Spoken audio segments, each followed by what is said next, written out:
Dan il-programm hu parzjalment finanzjat mill-Fond tas-Soċjetà Ċivili u huwa mwassal lilkom bix-xewqat tajba ta' Playmobil.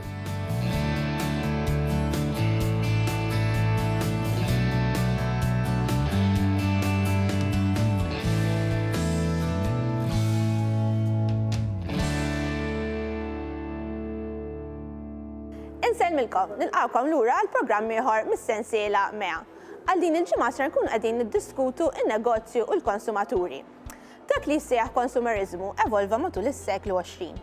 Fil-15 ta' Marzu tal-1962, il-President Amerikan John F. Kennedy kien waqqaf dawk li jsejħu l-erba' drittijiet fundamentali tal-konsumatur. Id-dritt tal-informazzjoni, id-dritt tal-għażla, id-dritt li tiġi mismuħ u d-dritt tas-sikurezza. Matul is-snin żdiedu oħrajn u anke fl-Unjoni Ewropea u f'Malta jeżistu diversi liġijiet li huma maħsuba sabiex in-negozju isir b'mod ġust. Fil-ħajja tal-lum kulħadd huwa konsumatur, anke dawk li jmexxu n-negozju tagħhom għax il-familji tagħhom ukoll għandhom bżonn jixtru. Kemm min ibih u kemm min jixtri għandhom id-drittijiet u l-obbligi u li dawn huma regolati minn qafas leġislattiv. Il-drittijiet tal-konsumatur huma regolati minn kapitlu 378 li huwa dwar l-affarijiet tal-konsumatur. Dan bażikament jagħti id-dritt tal-konsumatur li jitlob rimedju f'każ li l-prodott li jixtri jkun jew difettuż jew ma jkunx konformi mal-kuntratt tax-xiri. Jagħtih id-dritt li jilmenta mal-bejjieħ li jistaqsiju għal tiswija bdil jew inkella meta dawn ma jkunux possibbli għal flus lura. Din il-liġi wkoll tirregola l-kuntratti li jsiru bejn il-konsumaturi u l-bejjieħ, speċjalment fejn għandhom x'jaqsmu klawżoli li jmorru kontra d-drittijiet tal-konsumatur, tirregola wkoll prattiċi kummerċjali li ma jkunux ġusti. Bażikament tagħti dritt il-konsumatur biex meta jixtri prodott jew servizz li ma jkunx eżatt skont il-ftehim tax-xiri jew jkun fih xi nuqqas, il-konsumatur għandu mezz kif jitlob rimedju mingħajr ma jidħol fi spejjeż addizzjonali. F'Ġunju ta' din is-sena daħlu fis-seħħ regolamenti ġodda li huma l-regolamenti dwar drittijiet tal-konsumatur. Dawn daħlu fis-seħħ mhux f'Malta biss imma madwar l-Ewropa kollha.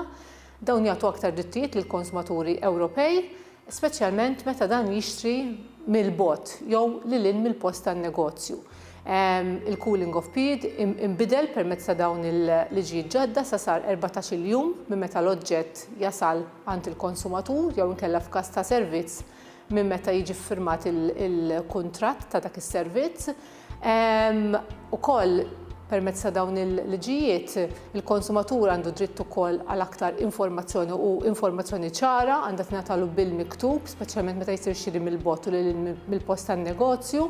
U jekk il-konsumatur ma jingħatax din l-informazzjoni, għandu dritt li id-dritt tiegħu għall-kanċellament jista' wkoll jiġi estis sa sena speċjalment jekk ma jkunx infurmat b'dan id-dritt.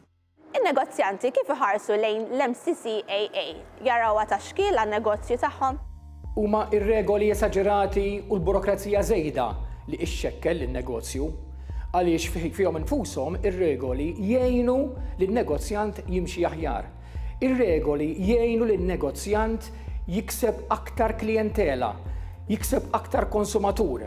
Għaliex meta r-regoli ikunu ġusti, meta jkun hemm level playing field bejn kull min jinnegozja, ikun qed joffri servizz u prodott skont ir-regoli, il-konsumatur ifittxu dak li jrid il-konsumatur ma jistax ikun li nibqgħu bil-perċezzjoni li negozjant u ħallil huwa dak li dejjem jara kif se jipprofetta ruħu fuq il-konsumatur.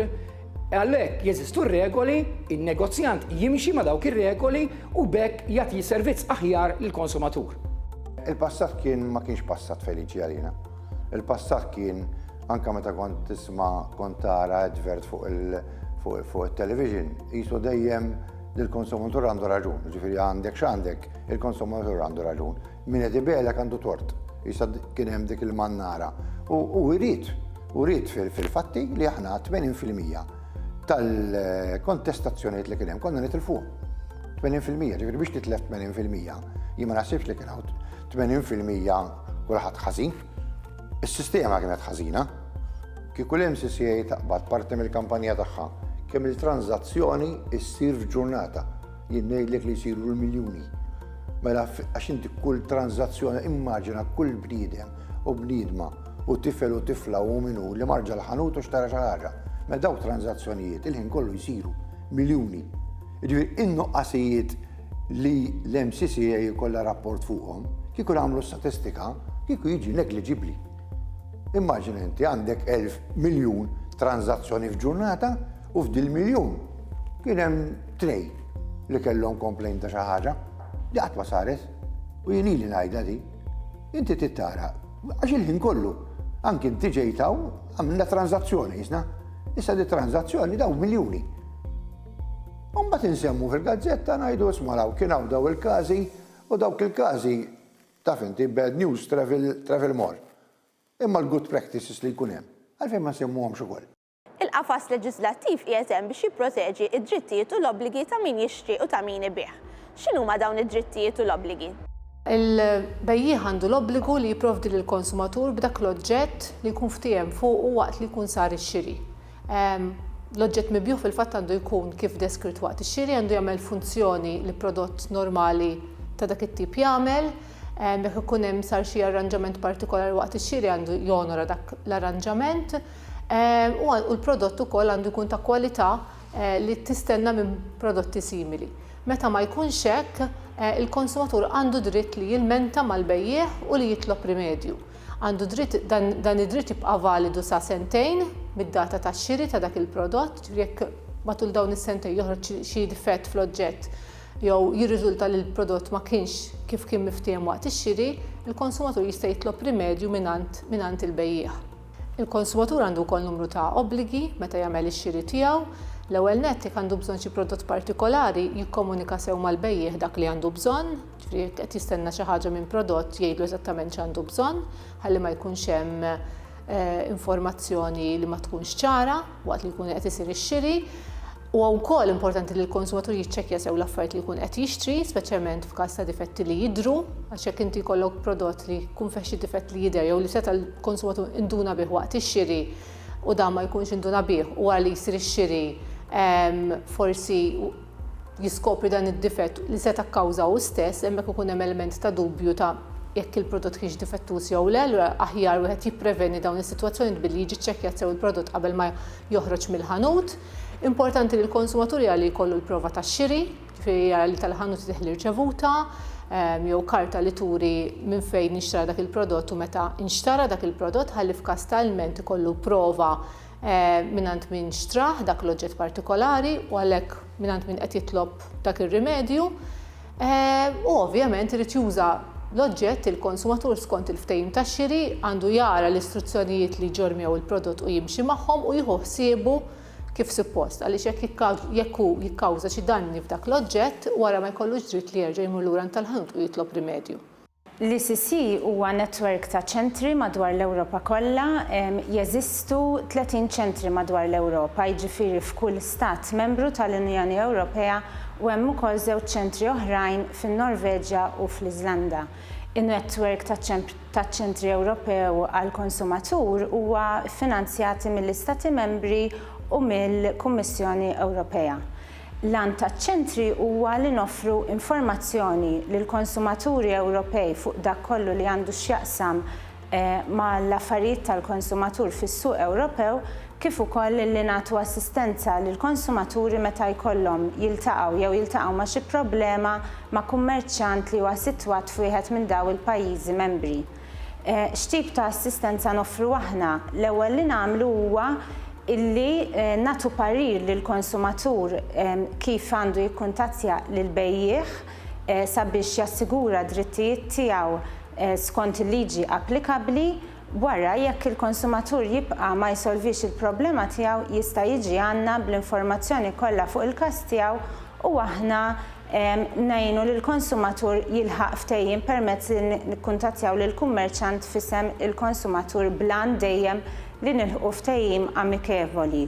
Finalment, l-għan taċ-ċentri madwar l-Ewropa huwa li jżid il-konfidenza tal-konsumatur fis-suq Ewropew. L-online shopping, it's there to stay. U it's getting bigger. Ġifieri unut li nqogħdu taf inti normalment kull negozjant jew negozjanta aħna nirreżistu ch-change. Imma din ma tistax tirreżistiha, ġifieri di trid tirbilha. Mela ora biex tirbilha inti rid ikollok la għandek dak il-fenomenu li inti tħalt fl-internet u battu xtrajt u ġabu ilek u tal-affarijiet kollha tal-ħanut li tjagħmel sforzi kbar. Mela, aħna tnejdu l-gvern u l-gvern aċċetta li sa nagħmlu ħajamel xi inċentivi biex inti tkun tista' tmur online. Imma barra li tmur online, inti titiżżid l-effort tiegħek, l-isforz tiegħek biex inti meta jiġi xi ħadd il-ħanut tiegħek jew nkella tagħmel tranzazzjoni ma' xi ħadd, l-affarijiet tagħmelhom kważi aħjar milli kont tagħmelhom. Għax inti biex inti l-inqas tajt il-min qed jixtri minn għandek, inti twassal il-kelma li inti tmur ġa ħanut u tara u tażel u hemm min ħallik jgħidlek ismak inti ma togħġbok xejja u biddilha. X'issib ħafna minn daw jiena nsibhom, ġifieri li ħafna affarijiet anke affarijiet expensive jgħidlek isma' għandek di ħudhom u jekk inti orejta mid-dar u ġiba lura. Ġifieri daw irridu nippromovuhom ħalli l-online shopping ovvjament bħalmet ngħid jien huwa on the increase, imma biex aħna inkomplu ngħidu l-differenza li tmur tixtri inti viżwalment. It's an experience. Ġifieri rridu nġibu għali illum anke xiri ma xar sorrajt hemm min jixtri m'għandu xħin, imma naħseb jiena x-xiri sar l-experience ukoll ta'. Ġifieri rridu nagħmlu għali li inti mort tixtri normalment ma tmurx tixtri biss. Jekk inti mort il-belt, mort tastima, mort xtrajt, mort kilt, ħadd xi ħaġa, ġifieri ma tkun xi ħaġa li inti mort tixtri biss. Cooling off period japplika biss meta x-xiri jsir jew mill-bot, ġifieri permezz tal-internet, permezz ta' televiżjoni, minn fuq it-telefon jew permezz ta' katalgi, jew nkella lil mill-post tan-negozju tal-bejjieħ, ġifieri bħal pereżempju inti ltqajt ma' bejjieħ fit-triq u beħlek xi prodott jew servizz waqt li inti kont barra triq jew nkella ġie għandek id-dar. Hemmhekk biss japplika il-cooling off period ta' 14-il ġurnata. Meta jsir xiri minn ħanut partikolari, ġifieri fiżikament mort ġew ħanut u xtrajt oġġett, hemmhekk il-konsumatur m'għandux dritt jerġa' jibdielu. Ġifieri la darba għamel deċiżjoni ta' xiri tiegħu dik hija deċiżjoni finali. Ikollu biss dritt imur lura tal-ħanut jekk jirriżulta li l-prodott kif spjegajna l-ewwel li l-prodott huwa difettuż. Ġifieri jkun fih xi ħaġa ħażina u għalhekk ma jkunx konformi mal-kuntratt tax-xiri. Fortunatament però numru ta' ħwienet, anzi l-maġġoranza tal-ħwienet illum il-ġurnata jimplementaw return policies fejn jippermettu lil konsumaturi anke meta l-oġġett ma jkun fih xejn ħażin li jirritornawh u minflok jieħdu oġġett ieħor jew forsi jingħataw credit note aw min ikunu anke lest jagħti l-flus lura, però dawn huma policies volontarji li tal-ħwienet jagħmlu għax iridu huma, ġifieri imorru lil mill-obbligi legali tagħhom li huma ta' benefiċċju għall konsumaturi fil-fatt l-awtorità tagħna wkoll tippromovi dawn it-tip ta' policies għaliex jagħtu flessibilità għall konsumatur ċertu konfidenza fil-bejjieħ. Meta konsumatur jixtri minn pajjiż ieħor ikollu xi diffikultajiet, id-drittijiet tiegħu hawnhekk ma jinbidlux. Ta' min jgħid li fis-suq Ewropew id-drittijiet tal-konsumatur huma kollha l-istess, jew anzi jibqgħu dejjem l-istess. Jiġifieri id-dritt tiegħek ma jonqos jew jinbidel jekk inti xtrajt minn pajjiż barrani u issa rritornajt lura f'pajjiżek. Id-dritt bażiku huwa l-ewwel nett li l-konsumatur għandu jingħata prodott li jkun konformi mal-kuntratt tal-beħ. Jiġifieri jekk inti meta kont f'pajjiż ieħor u xtrajt prodott li issa indunajt li huwa difettuż wara li ġejt lura, il-bejjieħ għalkemm jinsab f'pajjiż ieħor xorta jibqa' responsabbli lejk bħala konsumatur. Hawnhekk il-konsumatur huwa dejjem obbligat illi jinforma lil bejjieħ mal-ewwel meta jinduna bid-difett iżda xorta huwa intitolat għal rimedju mill-bejjieħ. Il-konsum huwa parti mill-ħajja tagħna ta' kuljum fejn naqdu diversi bżonnijiet tagħna, fosthom xiri ta' ikel, xiri ta' ħwejjeġ, safar, insurance, xiri ta' karozzi u tant oħrajn, fejn nonfqu l-flus li nkunu qlajna minn ħidmietna biex intejbu l-kwalità tal-ħajja tagħna. Ħanifqu għal ftit riklami.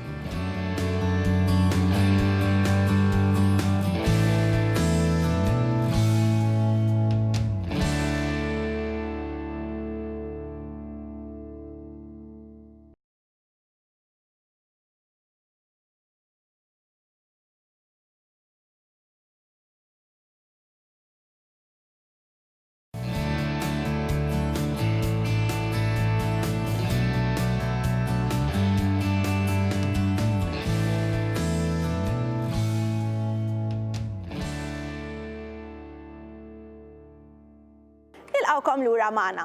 Ir-relazzjoni ta' bejn il-konsumatur u min qed ibih għandha tkun ta' fiduċja reċiproka.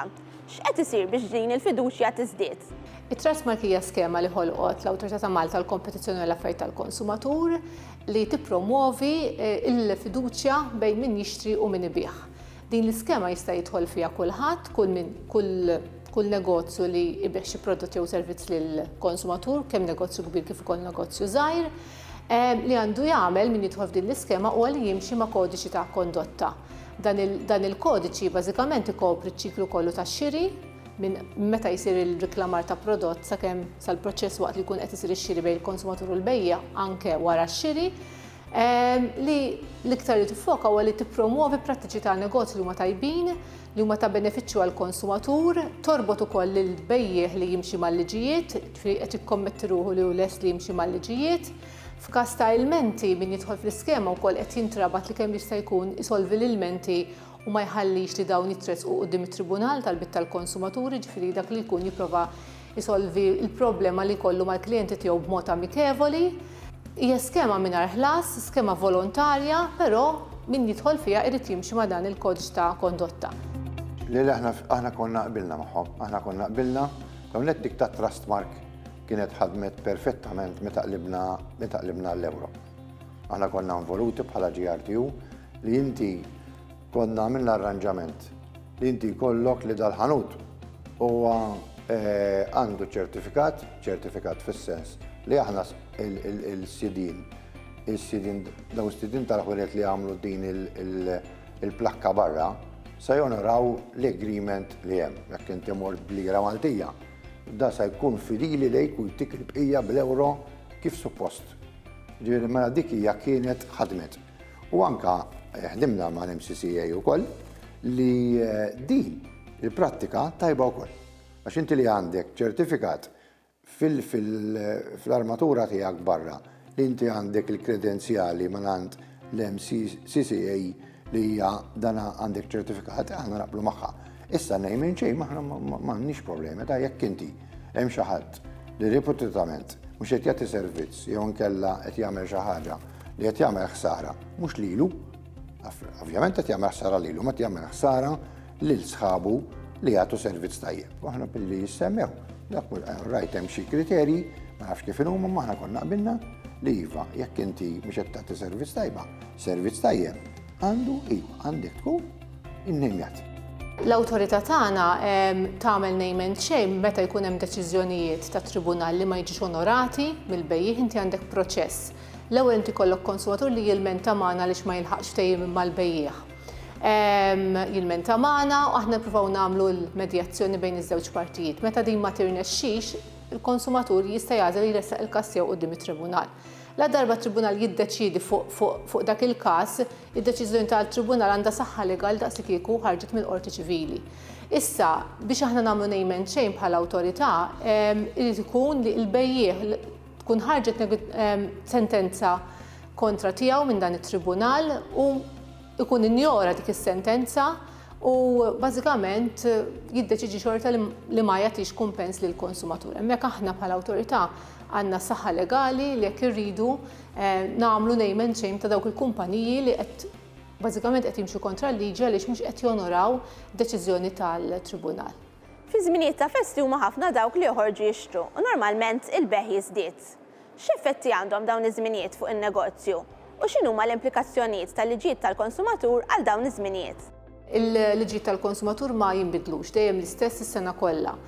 L-unika ħaġa li waqt żminijiet ta' sales, pereżempju sa ftit ġranet oħra ħajibdew is-sales, dawk il-policies tal-ritorn li huma volontarji min-naħa tal-bejjeħ jista' jkun li jinbidlu xi ftit waqt dawn iż-żminijiet. Allura dak li jkun għandu joqgħod attent, il-konsumaturi għandhom dejjem jiċċekkjaw dejjem jistaqsu lil tal-ħanut jekk jistgħu xibdu dak il-prodott li qed jixtru f'każ li jerġa' jibdielhom, għaliex jekk tal-ħanut jiddeċidu waqt sejż li jadotta policy li ma taċċettax bdil la darba oġġett jiġi ikun mibjuħ, ma jkun qed jagħmel xejn illegali għaliex infakkar li skont il-liġi tal-konsumatur oġġett sakemm ma jkunx difettuż, il-konsumatur m'għandux dritt jirritornaħ lura ant il-bejjieħ għax sempliċement jerġa' bdielu dwaru.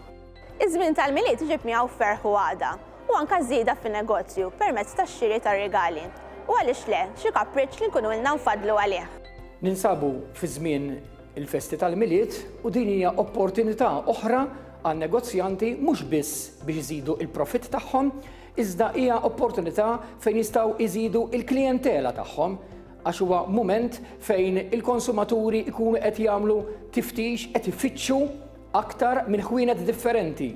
Allura jekk negozjant jaraf jattira klijenti ġodda f'dan il-perjodu iservu biex tul is-sena mbagħad ikollu iżjed konsum minn għand dawn in-nies, ikollu iżjed suċċess fin-negozju tiegħu. Ħaġa tajba kemm għal min imexxi n-negozju kif ukoll għall-konsumatur li nkunu moħħna mistrieħ li l-prodotti u s-servizzi li nixtru jirrispettaw kriterji stabbiliti u salvagwardjati mill-liġi. Ifhimni d-drittijiet naħseb illum bil-competition għad kollox postu ta'. Ġifieri l-kompetizzjoni, illum tant hawn kompetizzjoni li inti fl-aħħar tal-ġurnata l-għamlet Malta jiżgħira wkoll.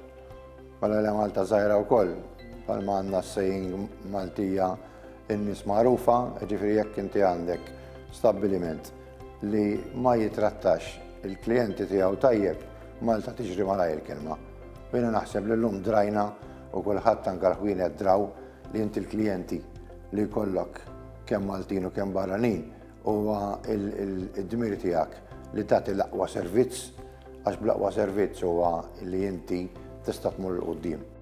Ma jeżistix konsum mingħajr negozju u ma jeżistix negozju mingħajr konsumaturi. Allura dawn it-tnejn iridu jgħixu minn fuq xulxin.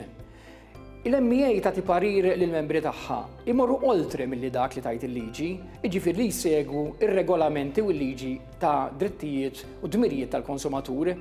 Il-negozjant għandu jaraf jagħti customer care tajjeb mill-ħanut tiegħu, għandu jaraf jimxi mal-konsumatur tiegħu b'mod li jgħinu jattiraħ jiġi fil-ħanut u jxerridlu kelma tajba fuq is-servizz li hu jagħti mill-ħanut. Allura vera jeżistu drittijiet u dmirijiet min-naħa tal-MCCAA li tajjeb li n-negozjant isegwihom, iżda oltre minn hekk il-parir tagħna dejjem jibqa' għatu servizz tajjeb lill-konsumaturi u bekk ma jiddispjaċikomx għaliex żgur li se tkunu qed iżidu il-konsumaturi, żgur li ħadkunu qed iżidu il-klijenti tagħkom. Nawgraw it-telespettaturi ta' Mejja il-festi tajba. Għal din il-ġimgħa dak kien kollox, nistedinkom tiltaqgħu miegħi il-ġimgħa d-dieħla fl-istess ħin.